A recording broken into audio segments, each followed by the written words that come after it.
India voice, आपकी सोच, आपकी आवाज।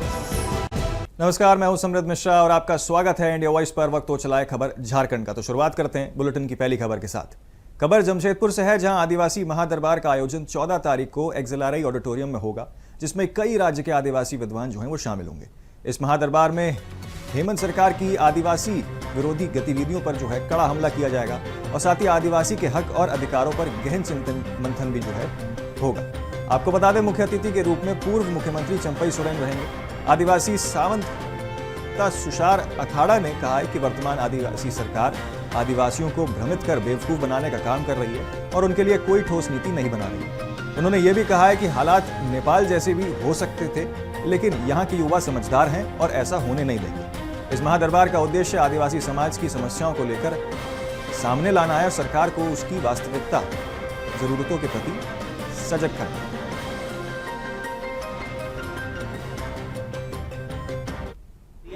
इस चीज का हनन करना, तो सुप्रीम कोर्ट के प्रति भी हम लोग कहीं ना कहीं नाराजगी है कि सुप्रीम कोर्ट आज कोई एक व्यक्ति वहाँ अपील कर देता है कि नहीं, मेरे को यहाँ पर ये होना चाहिए, वो होना चाहिए। नहीं, 11 करोड़। हाँ, 11 करोड़ नहीं, 11 करोड़ तो वो तो कोई जमाना में था। आप 20 करोड़ से ऊपर हो गए हैं, गिनती नहीं करता है, अलग बात है, लेकिन हम लोग 20 करोड़ है। तो क्या है ना कि हमारा खिलाफ में ही तरह तरह का ये षड्यंत्र रचे जा रहे हैं। कहने का मतलब ये है कि आदिवासी का आज जमीन है, जंगल है, सब चीज़ है, लेकिन आज आदिवासी हम वहीं का वहीं है ना। यही निर्णय दे देते हैं और निर्णय को, जो मेरा नेगेटिव निर्णय को प्रशासन वो अपने स्तर से हमारे ऊपर डंडा चलाते हैं। जो महादरबार लग रही है 14 सितंबर 2025 को एक्सिलरी ऑडिटोरियम जमशेदपुर पे, ये पारंपरिक व्यवस्था का एक व्यवस्था है। दरबार लगाना आदिवासियों का एक पारंपरिक व्यवस्था है। यही भी समाज में कोई इस तरह का आपत्ति विपत्ति आ जाए तो दरबार लगा के हम लोग वहां से रिजल्ट निष्कर्ष निकालते हैं। भी किसी के खिलाफ में जाने का नहीं है और किसी को भी स्थापित करने का नहीं है। समाज बहुत हजारों साल पहले से यह पारंपरिक व्यवस्था है।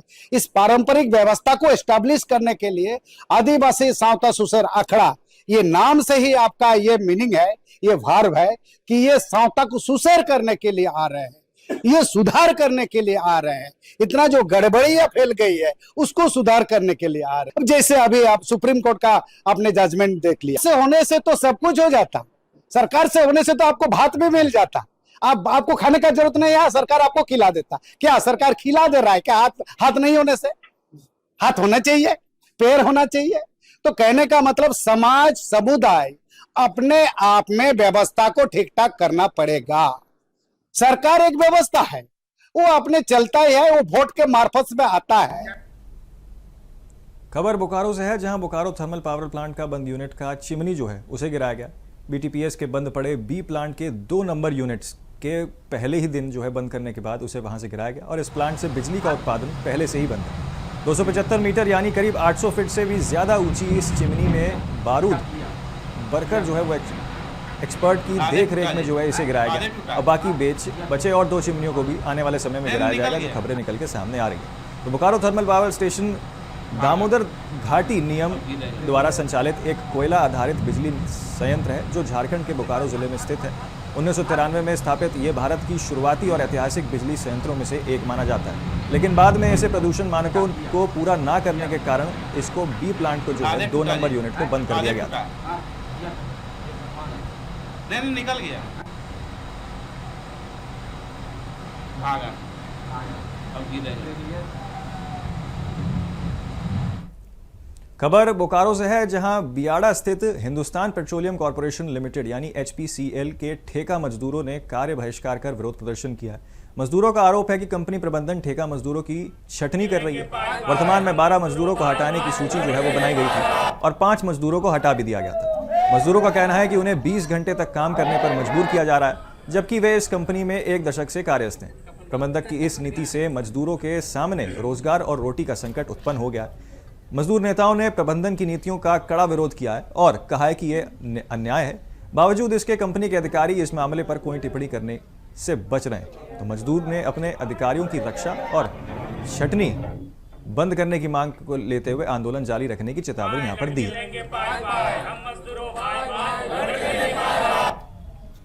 हम लोग किया है 26 का डिप्टी चाहिए, तो बोलता है कि 15-16 का डिप्टी देगी, इसलिए हम लोग यहाँ पर खड़ा है।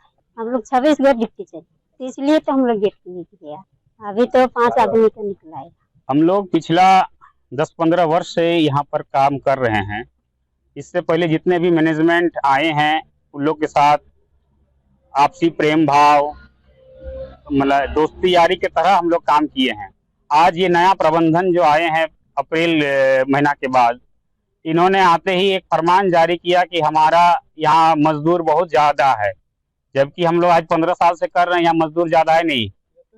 ठीक है, 73 एकड़ का ये प्लांट है। 12 आदमी को अभी तत्काल आदेश जारी किया है कि निकाला जाए। हम लोग सब कॉन्ट्रैक्टर के थ्रू यहाँ पर काम करते हैं।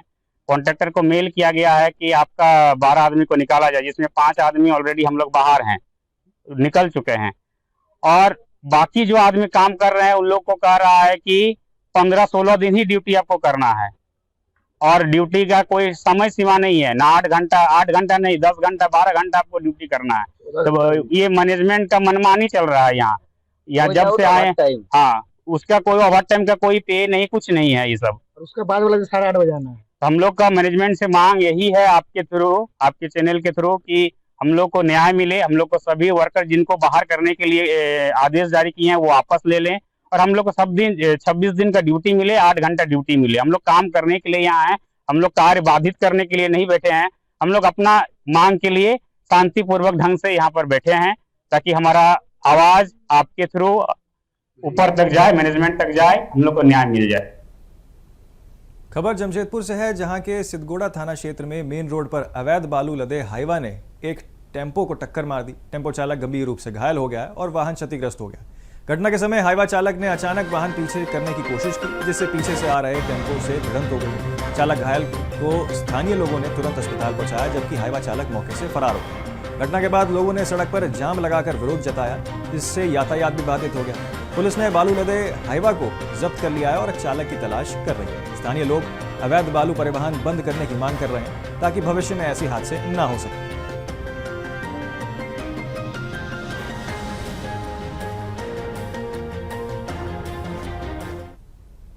खबर सिमडेगा से है, जहां पुलिस अधीक्षक एम अर्शी को गुप्त सूचना मिली कि पंजाब से राउकेला और सिमडेगा के रास्ते एक बंद कंटेनर वाहन में अवैध शराब पटना विधानसभा चुनाव प्रभावित करने के लिए ले जा रही है। जिसके बाद पुलिस अधीक्षक के निर्देश पर टीम बनाई गई। टीम ने वाहन का पीछा कर राउकेला रांची मुख्य मार्ग पर वाहन को रोका। वाहन के संचालक ने भागने का प्रयास किया। पूछताछ में चालक ने फर्जी चालान बिल पेश किया। वाहन की तलाश पर तकरीबन 1115 पेटी, जिसमें कुल तकरीबन 40,052 बोतल अवैध शराब बरामद हुई है, जिसकी कीमत 1 करोड़ रुपए से अधिक बताई जा रही है। चालक ने स्वीकार किया है कि शराब पंजाब से पटना ले जा रही थी। सिरमेला थाना में मामला दर्ज कर अभियुक्त को न्यायिक हिरासत में वो भेज दिया गया।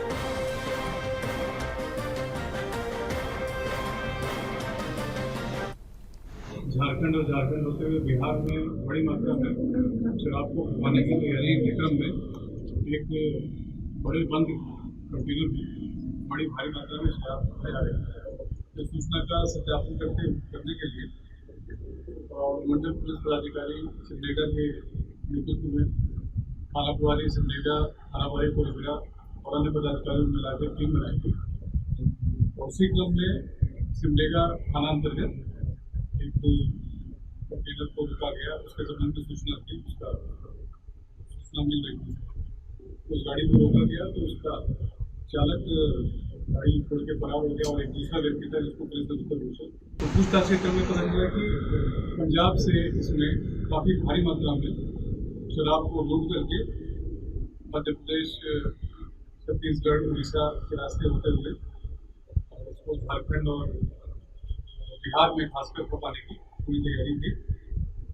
और कुल मिलाकर इसमें लगभग 40,000 से अधिक बोतल शराब की भारी मात्रा बरामद हुई है, जिसका बाजार मूल्य 1 करोड़ रुपए से अधिक है।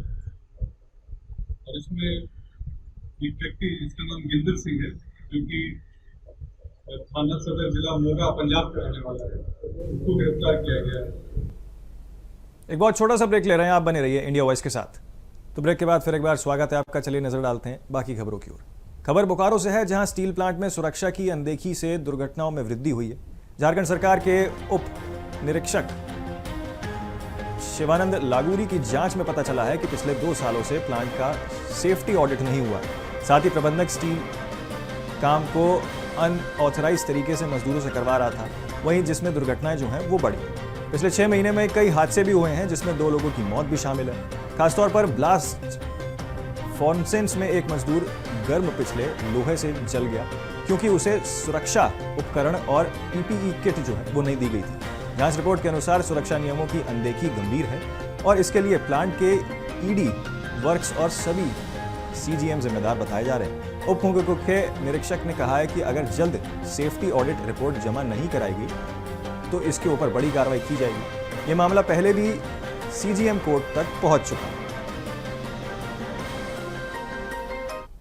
बोकारो स्टील प्लांट में विगत 6 महीना में करीब 4 दुर्घटनाएं हुई है, जिसमें से 2 फेटल भी हुए हैं। अभी हाल के 3-4 दिनों में भी घटनाएं हुई जिसमें भी फेटल हुए हैं। तो इसमें हम लोग नियमित निरीक्षण भी करते हैं। इसके अलावा दुर्घटना की जांच भी चल रही है। अभी उसका अभी तक कंक्लूजन निकला नहीं है, लेकिन विगत घटनाओं में जो 4 में से 2 में हम लोग सीजीएम कोर्ट में कंप्लेंट केस भी दर्ज कर चुके हैं। लेकिन इसमें घटना की पुनरावृत्ति ना हो, इसके लिए बोकारो प्लांट के ईडी वर्क्स को एक ठोस कदम लेना चाहिए कि इसकी सुरक्षा के प्रति कुछ न कुछ ऐसा कार्य करें जिससे कि नियमों का अनुपालन हो। प्रथम, जैसा कि हम लोग को जांच में पता चलता है कि अनस्किल्ड वर्कर जो हैं वो स्किल्ड का कार्य कर रहे हैं, तो हो सकता है उतने दक्ष नहीं होंगे, तो इसमें किसी तरह की लापरवाही भी प्रतीत होती है।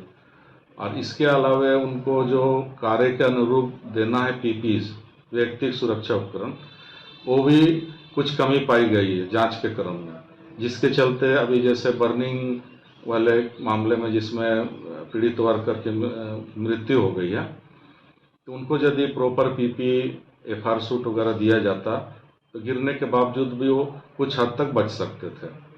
तो इस तरह का प्रावधान देना चाहिए सबको सुरक्षा के रूप में। और विगत 2 वर्षों में इस कार्यालय में सेफ्टी ऑडिट की रिपोर्ट बोकारो स्टील प्लांट से अप्राप्त है।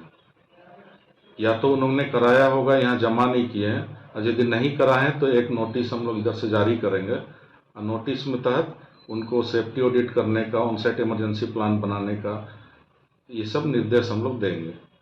और यदि वो देने में असफल होते हैं तो अग्रतर विधि सम्मत कार्रवाई की जाएगी। इसके लिए ईडी वर्क्स जो हैं एक्ट के हिसाब से दखलकार जब नियुक्त होते हैं वो जिम्मेदार होते हैं, और कारखाना के प्रबंधक सारे सीजीएम जिम्मेदार होते हैं, तो उनको इसमें संज्ञान लेकर के त्वरित कार्रवाई करनी चाहिए। रांची टाटा मुख्य मार्ग पर शुक्रवार देर रात एक बड़ा हादसा टल गया, जब कोलकाता से राउरकेला जा रहा एक बोरे से लदा ट्रक अचानक आग लग गई। घटना तमाड़ थाना क्षेत्र के उड़ील बाड़वा मोड़ के पास की बताई जा रही है। चालक ने ट्रक से धुआं निकलता देखा तो और तुरंत सूझबूझ दिखाते हुए वाहन को सड़क किनारे रोक दिया। इसी बीच शॉर्ट सर्किट के कारण ट्रक में आग लग गई, जो तेजी से फैल गया और ट्रक पूरी तरीके से जलकर राख हो गया। गनीमत रही कि इस घटना में कोई हताहत नहीं हुआ। आग लगने से कुछ देर के लिए रांची टाटा हाईवे पर यातायात जो है वो बाधित हो गया था। सूचना मिलने पर अग्निशमन विभाग की टीम मौके पर पहुंची और आग पर जो है काबू पा गई। स्थानीय ग्रामीणों ने चालक की तारीफ करते हुए कहा कि अगर उसने समय रहते ट्रक को किनारे नहीं लगाया होता तो बड़ा हादसा हो सकता है। चालक की तत्परता से भारी नुकसान जो है वो कहीं ना कहीं टल गया।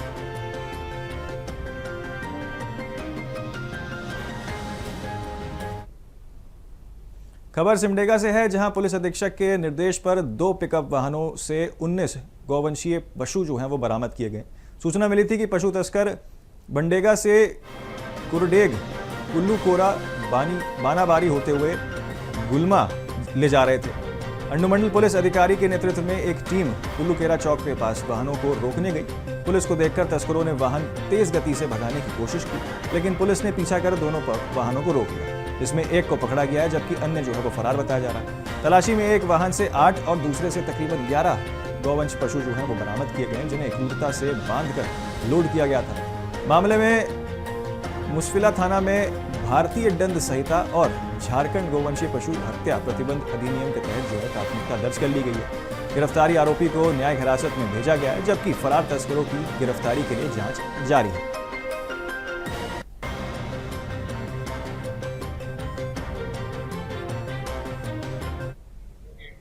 प्रतिबंधित पशुओं के अवैध तस्करी को रोकने के लिए सिमडेगा पुलिस द्वारा लगातार अभियान चलाया जा रहा है।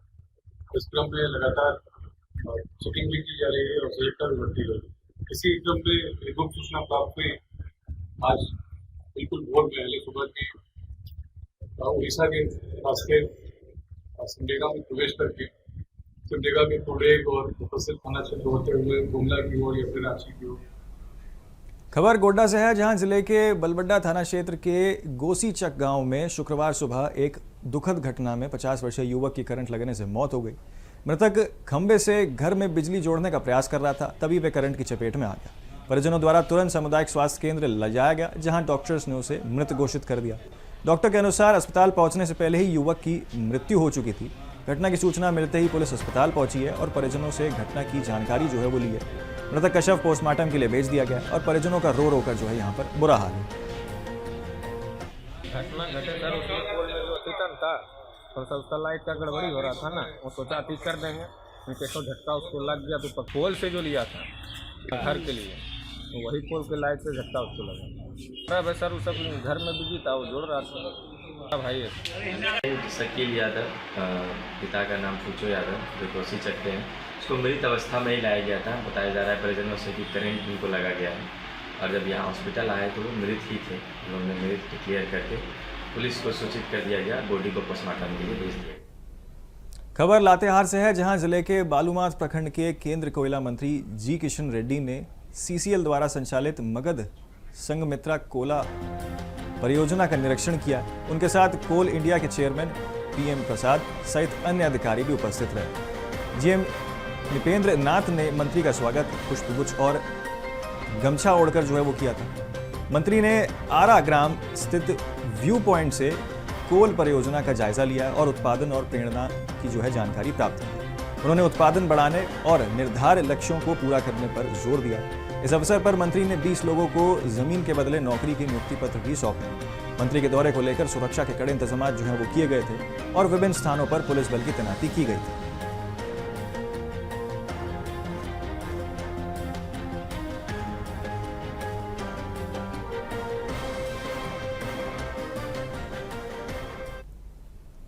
खबर गोड्डा से है, जहां शहर के सरकंडा चौक पर समाजसेवी सौरभ पराशर उर्फ बुच्चू झा ने प्रशासन की लापरवाही के खिलाफ जो है एक अनोखा विरोध प्रदर्शन दिखाया। सड़क पर जमा बदबूदार पानी और गड्ढों में बैठकर उन्होंने जलाभिषेक किया। ये कोई धार्मिक अनुष्ठान नहीं, बल्कि अधिकारियों और सरकार को एक सशक्त संदेश था। ये वही सड़क है जहां से रोज बड़े अधिकारी गुजरते हैं, लेकिन इसके बावजूद सड़क गड्ढे से भरी और गंदगी से जो है पटची हुई है, जिससे जनता को काफ़ी परेशानी हो रही है। बुच्चू झा ने मीडिया से बातचीत में कहा है कि यह समस्या नई नहीं बल्कि कई वर्षों से चलती आ रही है। उन्होंने चेतावनी दी है कि सड़क जल्द नहीं बनाई गई तो वे और बड़ा आंदोलन करने को मजबूर होंगे। इस प्रदर्शन के जरिए उन्होंने प्रशासन की नींद खोलने और जनता की समस्याओं पर ध्यान देने की मांग की।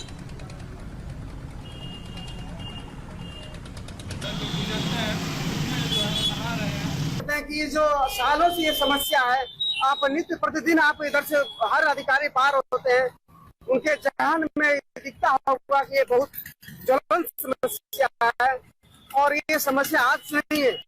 कई मीडिया के माध्यम से बार बार मैं देखता हूँ यहाँ पे जल जमाव की समस्या होती है, कई दुर्घटनाएं घटती है, कई लोग इसमें आकर गिरते बजरते हैं, लेकिन सरकार विभाग, चूंकि ये बॉर्डर एरिया है, यहाँ पर पोड़ैयाहाट विधानसभा है, यहाँ गोटाहाट विधानसभा का बॉर्डर एरिया है और यहाँ हम नगर परिषद को भी आकर्षित करते हैं।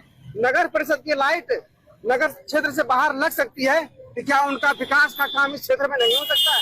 ये सवाल है और ये एक सांकेतिक रूप से मैंने जिला प्रशासन का, सभी विभागों का, चाहे विधायक हो, एमपी हो, एमएलए हो, सबका ध्यान आकर्षित करना चाहता हूँ। इस समस्या को लेकर कब जगिएगा? मजबूरन आज जो सूर्य नमस्कार या जो जलाभिषेक मैं आज कर रहा हूँ, आने वाले समय में अगर इसकी अगर समाधान नहीं होती है तो और निश्चित जगह बैठूंगा। खबर सरायकेला से है, जहां एनजीटी ने 10 जून से 15 अक्टूबर तक नदियों से बालू उठाव पर रोक लगाई है। लेकिन इसके बावजूद सरायकेला जिले के राजनगर प्रखंड अंतर्गत डुमरिया पंचायत के छेलकानी घाट में अवैध बालू उठाव खुलेआम जारी है। बालू माफिया सुबह 5 बजे से शाम 8 बजे तक सैकड़ों ट्रैक्टर और ट्रक लेकर बालू निकाल रहे हैं। सूत्रों के अनुसार छेलकानी गांव से ही कुछ युवक ग्रामीणों के साथ मिलकर घाट की रकम 7 लाख रुपए में तय की गई है। इसके बाद प्रति ट्रैक्टर 600 रुपये रॉयल्टी वसूली भी जा रही है, जिससे प्रतिदिन 60 से 70 हज़ार रुपये की अवैध वसूली हो रही है। बालू माफियाओं को प्रशासन का कोई डर नहीं है। बताया जा रहा है कि बालू माफिया प्रशासनिक गाड़ियों की निगरानी में अपने रास्ते से अपने लोग वो तैनात किए गए। जैसे कि खनन विभाग की गाड़ी की ओर बढ़ती है तो माफियाओं से पहले ही खबर मिल जाती है और वे बचा कर निकल जाते हैं। इससे सरकार को प्रतिदिन लाखों रुपए के राजस्व का भी नुकसान हो रहा है। स्थानीय लोगों का कहना है कि प्रशासन को पूरी योजना बनाकर छापामारी करनी चाहिए ताकि माफियाओं पर भनक ना लगे। तो फिलहाल के लिए झारखंड की खबरों में मेरे साथ इतना ही। आप देखते रहिए इंडिया वॉइस।